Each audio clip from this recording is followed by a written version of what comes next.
Halo teman-teman Fantasix, balik lagi nih di channel Faktasix Dunia. Pada video kali ini, aku mau menceritakan kepada teman-teman semua sebuah kisah sedih dan menyayat hati yang datang dari akun Instagram @reninditam. Jadi, bagi teman-teman yang belum tahu cerita ini, kisahnya itu tentang seorang istri yang diselingkuhin oleh suaminya. Suaminya itu berinisial N, yang berselingkuh dengan T, salah satu sales dari perusahaan besar yang ada di kota Makassar, guys. Penasaran bagaimana kisah selengkapnya? Yuk langsung aja kita simak videonya.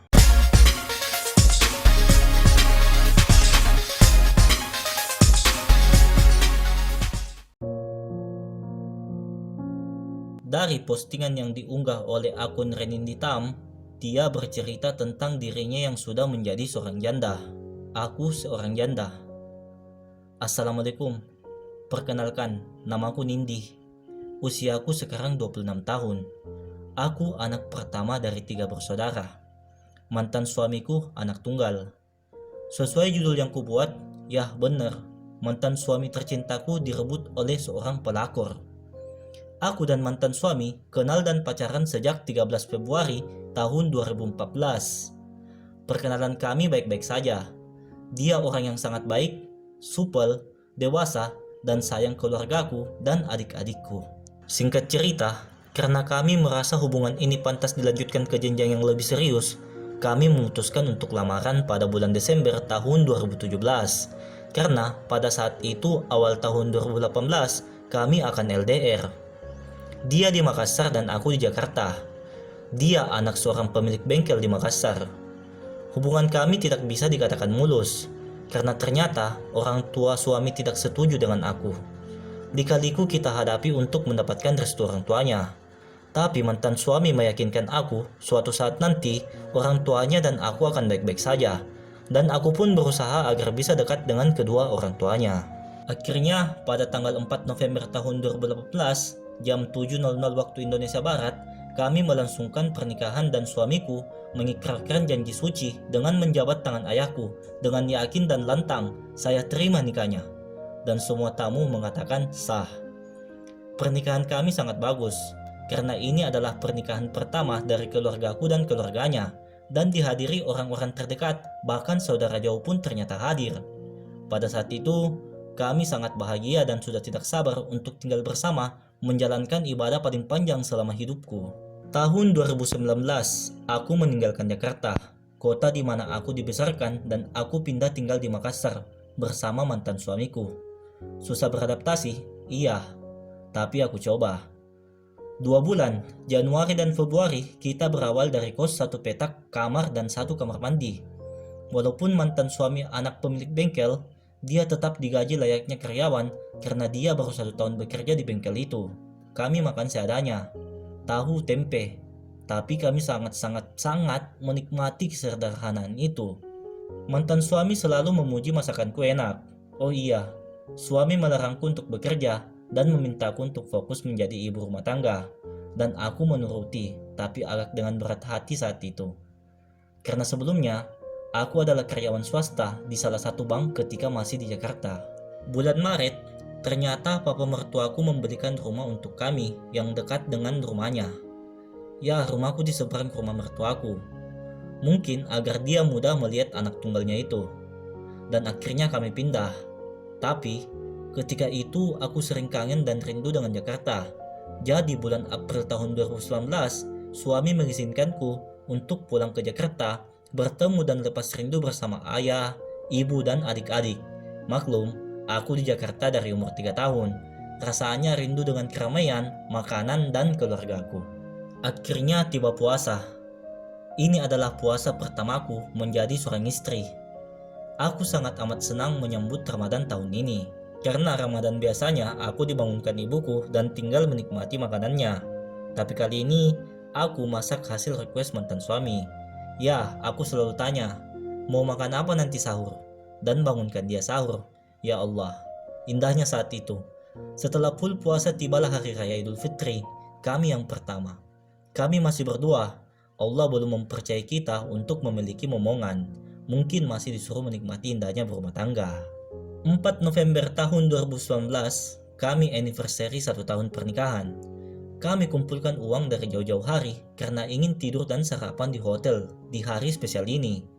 Ya, hobi kami sama, adalah liburan di hotel, nonton TV, dan piloto. Rasanya bahagia. Berharap akan bertemu dengan tanggal 4 November di tahun selanjutnya. Singkat cerita, tibalah puasa kedua kami. Bertepatan dengan ulang tahun kami. Aku 11 Mei, dia 26 Mei. Dia memberiku surprise, kue red velvet yang sangat enak, dan buket bunga yang sangat cantik.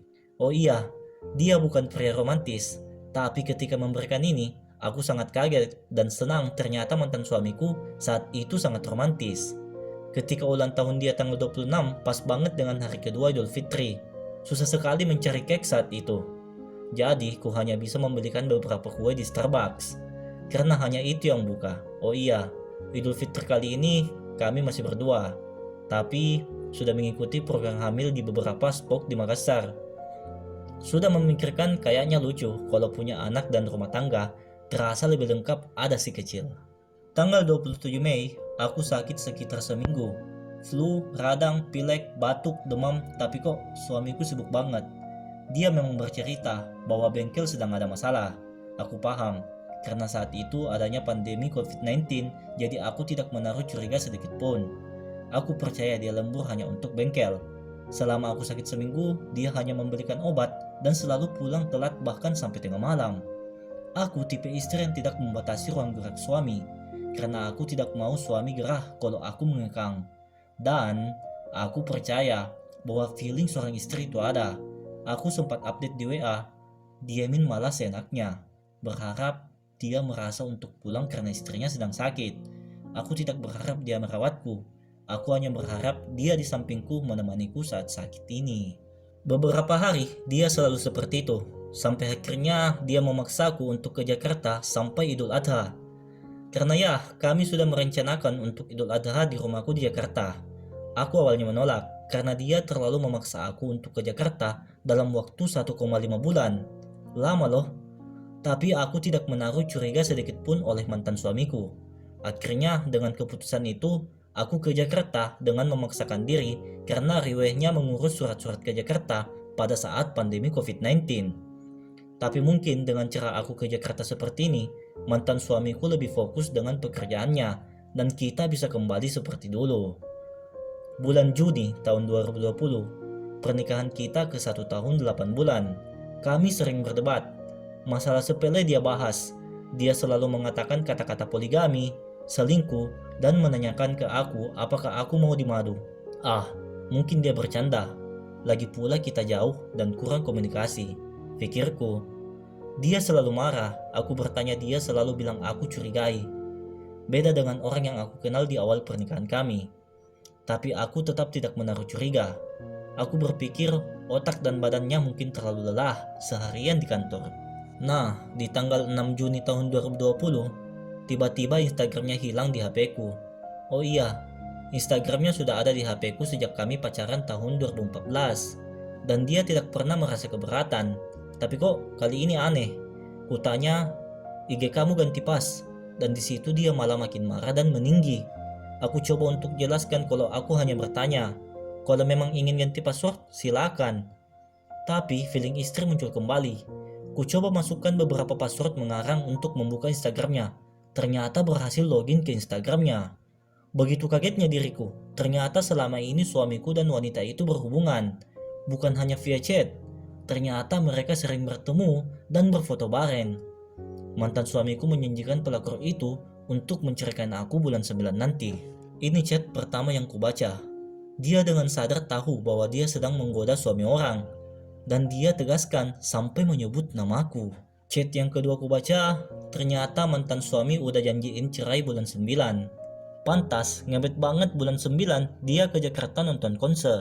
Tanggal 14 Juni, subuhnya aku ke Jakarta. Ternyata siangnya dia check-in.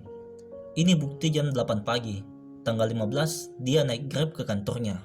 Chat dia tanggal 14 siang, dia bilang ke bengkel truknya, padahal nyatanya lagi di hotel. Tanggal 15 paginya, dia tidur cepat, alasannya sakit, padahal malamnya check-in. Dan di tanggal 19, dia izin tidur duluan, karena katanya sakit. By the way, ini aku lagi di apart, temanku lagi antar pesanan pudis. Nyatanya dia gak tidur, tapi live musik. Dan kita melompat di tanggal 29 Juni, di mana tanggal 29 Juni itu ternyata wanita itu ulang tahun. Jadi pas mereka check-in malamnya. Dan ternyata kadonya adalah cincin. Kado tersebut sempat diunggah di akun Instagram wanita itu. Dan setelah perselingkuhannya diketahui, si Mbak Renin Hitam ini mengunggah sebuah postingan yang berisi tentang seperti kesambar petir di tengah teriknya matahari. Hari itu, aku sibuk mengantarkan pesanan salad buah jauh di Bogor. Tapi memang hatiku tidak tenang beberapa hari ini, berharap itu hanya perasaanku saja. Kubuka IG suamiku, ternyata passwordnya telah diubah. Karena aku ini istri sah, Allah kasih jalan, Allah maha baik. Ku masukkan IG dan password yang asal-asal, ternyata login. Betapa kagetnya. Laki-laki yang dengan lantang bicara ingin mencintaiku hingga akhir hayat, ternyata telah berselingkuh dan berzina dengan wanita lain. Akhirnya, si Mbak Renin Hitam ini mengunggah semua foto-foto perselingkuhan suaminya dengan wanita tersebut. Bagi kalian yang penasaran, silakan buka akun Instagram @reninditam setelah menonton video ini ya guys. Dan yang kita temukan di snap story-nya, Mbak Renin Hitam curhat tentang dirinya yang sudah pacaran 5 tahun, namun menikah hanya 1 tahun 8 bulan. Kau kancurkan mas, aku sudah mengabdi sama kamu tinggal di Makassar dan menjadi ibu rumah tangga. Semoga hidupmu bahagia dan tenang. Maafin aku ibu, ayah, adik-adikku. Maaf, rumah tanggaku berantakan. Maafin Nindi. See you Makassar. Aku pamit ya. Terima kasih untuk makanan yang enak semua. Terutama palu basah, teman-teman yang baik, tempat nongki yang asik, favoritku pensius di Restasning, lihat sunset di Losari sambil makan pisang epe. Aku akan kembali lagi dengan cerita baru.